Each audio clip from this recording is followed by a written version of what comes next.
Hey, it's NPR's Book of the Day. I'm Andrew Limbong. For me, today's interview was a lesson in the grass looking greener on the other side.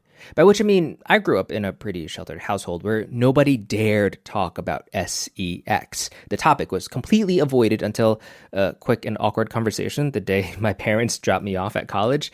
But for writer and comedian Tamara Yajia, growing up was completely different. Sex was discussed so openly and so often that, well, she wrote a whole memoir in part about how it kind of messed her up. It's titled Cry for Me, Argentina, My Life as a Failed Child Star. And she talked to NPR's Ailsa Chang about how she's just now, as an adult, beginning to process how those experiences shaped her, but also how laughing about the whole thing saved her life. That's ahead. Support for this podcast and the following message come from Indeed. You just realized your business needed to hire someone yesterday. Indeed's sponsored jobs helps you stand out. According to Indeed data, sponsored jobs posted directly on Indeed have 45% more applications than non-sponsored jobs. Speed up your hiring right now with Indeed and get a $75 sponsored job credit to get your jobs more visibility at Indeed.com/NPR. Terms and conditions apply. Hiring? Indeed is all you need. The way comedian and TV writer Tamara Yajia tells her life story, it was a chaotic mess from the very start. Surrounded by a family who acted, to use her word, insane, stuck between two cultures as she bounced back and forth between Argentina and America, robbed of the chance to become an Argentine child star precisely because her parents couldn't stay planted. But you can hear her laughing out loud as she recounts these brutal years in her new memoir called Cry for Me, Argentina, My Life as a Failed Child Star. Tamara Yajia joins us now. Welcome. Hi, Ailsa. Hi. I made it through. You did. So you tell in this book how you figured out at this very early age how much you wanted to be on stage. And there is this key moment that I want to talk to you about. You were 9 years old performing at your school's talent show. Oh, it was a lip sync of Madonna's Like a Prayer. Life is a mystery. You went all out, like you had props, a custom-made costume, and 3 minutes into your performance, the choir comes in.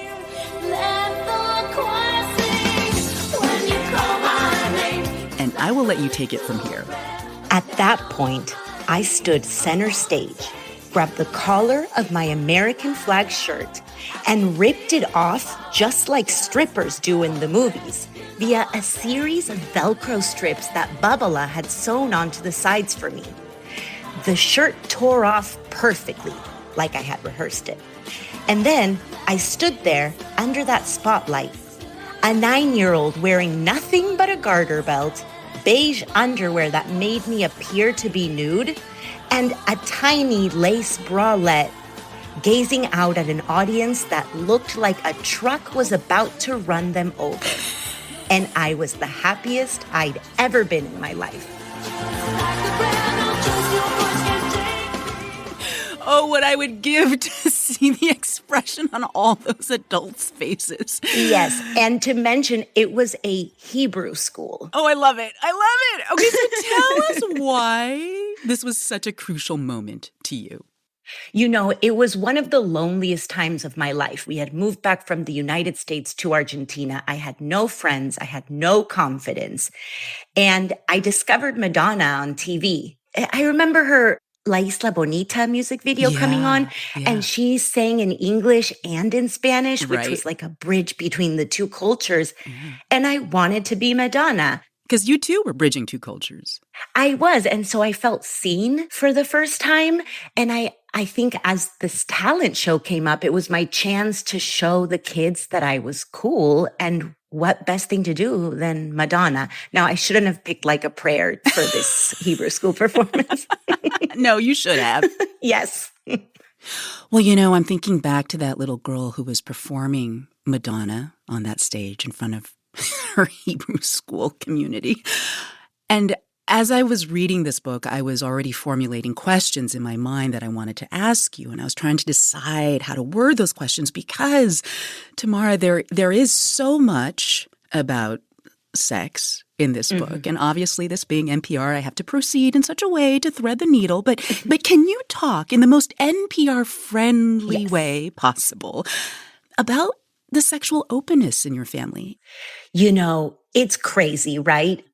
Sex was always talked about, not just with my parents, but my grandparents.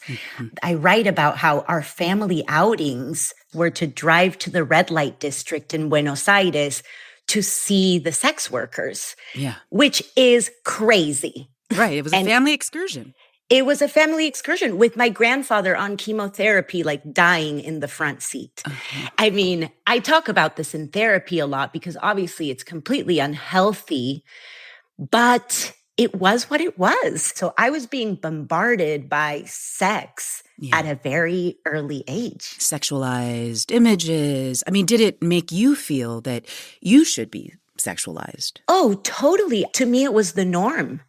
And I didn't understand it. And, you know, there's a kind of dark chapter in the book where I go into the experiences of being sexualized as a performer, you know, like older men looking up my skirt on the stage.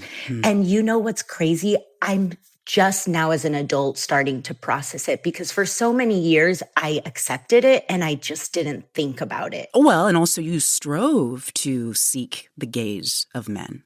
Oh, yeah. Yeah. I mean, I would sit at restaurants as a kid, and if men didn't look at me, I found that confusing because it was my go-to.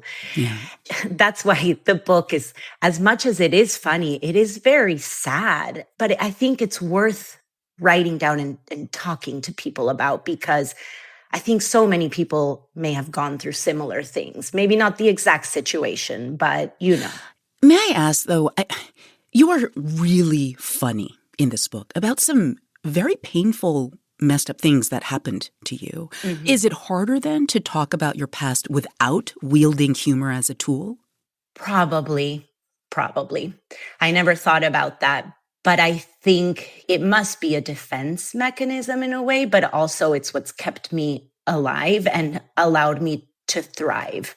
I always tell my sister, like, we made it through a pretty difficult childhood and like we're doing really well. Yeah. You know, you say at one point that, and I'm going to use your words, your unstable and dysfunctional upbringing had you questioning most of your life if you would be able to bring a child into this world and do things differently from the way your parents did. And I'm just curious how writing and talking about your experiences maybe got you closer to wanting to have children. This book was so healing, Ailsa. You know, if it wasn't for writing this book, I don't think I would have properly processed my life. And it was right as I finished this book that I realized, you know, what had been holding me back from wanting kids was that fear of not being able to give them stability. And you know, it's crazy. Like the moment I finished the book, I started trying to have kids. And then I realized I was too old. Not too old, but I was 40 years old and it wouldn't come as easily as I thought. Well, when it came to that question of whether you could give your children a life that was different from your parents, that you could choose what to borrow from your parents and what to reject from your parents, what gave you the confidence that you could hold back in the ways you wanted and give in the ways that you wanted? It was probably the fact that I could see their mistakes, but not hang on to the anger, because for so many years, I held on to the anger and resentment towards them for not giving me a more stable childhood. But I think once I let the anger go, I knew I would be capable of breaking the cycle.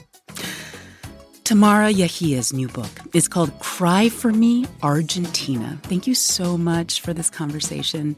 Thank you. It was an absolute pleasure and an honor. Last night I dreamt of San Pedro. This message comes from Monday.com, the first work platform you'll love to use. Meet Monday Sidekick, your AI-powered work BFF that handles everything. Daily briefing? Done. Project owners? Assigned. Risk analysis? Ready when you are. Monday Sidekick understands your business, your workflow, even your passive-aggressive tone before lunch. Just say what you need and consider it done. Monday Sidekick, AI you'll love to use. Start your free trial at monday.com. This message comes from Charles Schwab. When it comes to managing your wealth, Schwab gives you more choices, like full-service wealth management and advice when you need it. You can also invest on your own and trade on Thinkorswim. Visit schwab.com to learn more. Support for NPR and the following message come from Boll and Branch. Turn your bed into a sanctuary this fall with their buttery, breathable bedding. Enjoy 15% off your first set of sheets at BOLL and branch.com with code NPR. Exclusions apply.